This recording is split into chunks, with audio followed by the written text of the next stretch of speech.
SNS에서 이제 이 아이에 대한 정보를 얻고 뭐 유괴나 뭐 납치나 뭐 이런 범죄하고 연루되는 경우가 많아서 널 죽여버리겠다. 아니면 니네 부모님을 어떻게 하겠다. 그게 진짜 위협감이 드는 거 여부와 상관없이 협박죄가 됐거든요.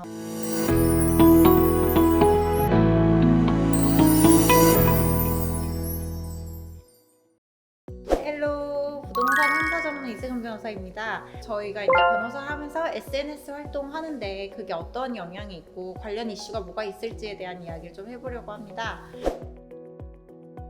변호사님, 그럼 평소에 SNS 어떤 용도로 사용하시나요? 저는 업무적으로는 연동이 전혀 안 되어 있고 그냥 지극히 개인적인 용도로만 쓰고 있어요. 그래도 SNS 이제 어쨌든 비공개시니까. 저는 공개예요. 아, 공개예요? 네, 공개지만 제 전화번호랑은 연동을 시켜놓진 않았어요. 왜냐면 저는 업무폰이 따로 없고 제 휴대번호를 이제 제 클라이언트랑 연락을 직접 하는데 클라이언트가 제 인스타그램을 찾아서 이제 연락을 해온 적이 있어요. 근데 저는 그것까지는 좀 불편해서 휴대폰 연동을 끊었고 다만 현재 비공개 상태는 아니고 네, 공개 상태이긴 해요. 근데 뭐 들어와 보는 사람은 없어요. 공개이긴 한데. 친구 추가가 돼도 그분이 누군지 정확히 알 수 없는 경우가 되게 많아요. 그러니까 너 잘 보고 있다 이렇게 얘기를 하시면 되게 놀라는 거예요. 저는 그분이 제 친구인지 몰랐는데. 근데 뭐 그런 경우에 이제 제가 놀러 가는 사진이나 뭐 술 먹는 사진 이런 것들이 그들이 보시면 일에 소홀히 하고 이런 걸 하고 있으신가라는 생각을 하게 될까 봐 제가 항상 염려가 되는 부분이 있거든요. 그래서 그런 부분이 전 좀 부담이 되더라고요.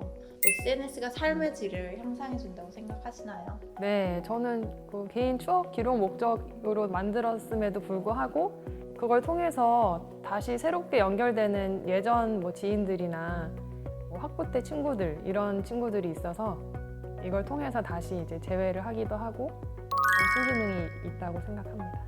개인적인 회복 메시지를 보내시는 분들이 진짜 많아요. 그래서 그 메시지에 물론 상담을 하시는 분들도 있지만 저한테 이제 영상통화를 누르시는 거예요. 밤 10시에. 저는 사실 되게 당황하기도 하고 그러는데 사실 그런 분들까지 제가 이제 응대를 해야 될 의무는 전혀 없다고 생각을 하고요. 사실 그런 분들은 저한테만 그러는 게 아닐 거란 말이에요. 정말 무수히 많은 사람들한테 다 그러고 다닐 텐데 그게 이제 어떻게 보면 개인의 사생활 침해로도 연결이 될 수가 있고 진짜 최악의 경우에는 스토킹으로 처벌을 받으실 수가 있거든요.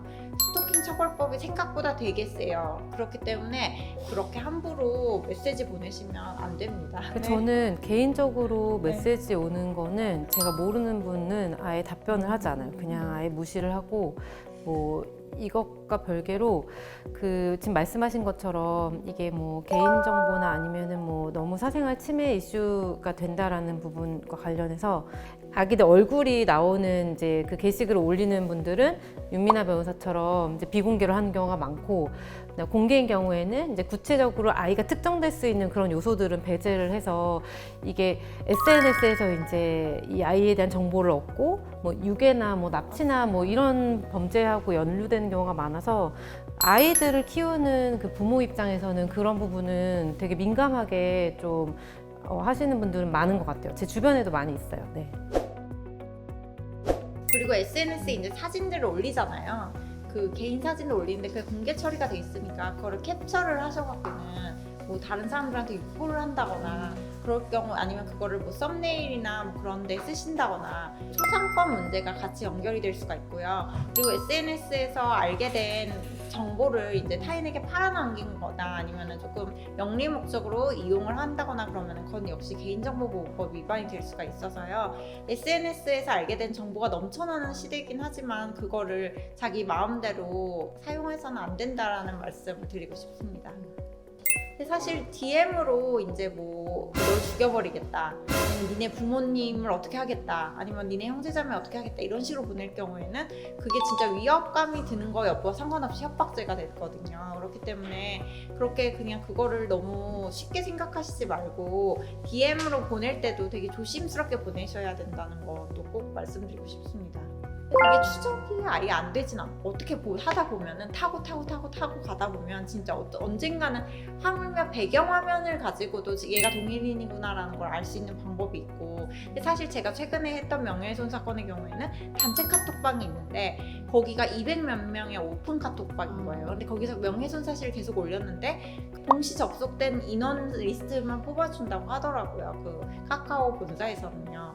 그러니까 그런 부분이 좀 있어서 특정이 좀 어려운 부분이 있기는 하는데, 사실 좀 그런 짓을 하는 사람은 되게 정해져 있고, 그리고 계속 자기의 어떤 그런 것들이 남아요. 어쨌든 뭐 네이버 카페에 들어갈 수도 있는 거고, 블로그 이름이 똑같을 수도 있는 거고, 배경화면이 똑같을 수도 있거든요. 그렇기 때문에 전혀 자기가 뭐 누군지 모를 거다라고 생각하는 건 진짜 오만하신 거라고 보면 됩니다. 인스타그램이나 뭐 이런 해외 이 베이스를 둔 SNS 같은 경우는 해외 국가에서는 그런 개인정보 제공을 잘 협조해주지 않는다는 얘기를 들은 적은 있는 것 같아요.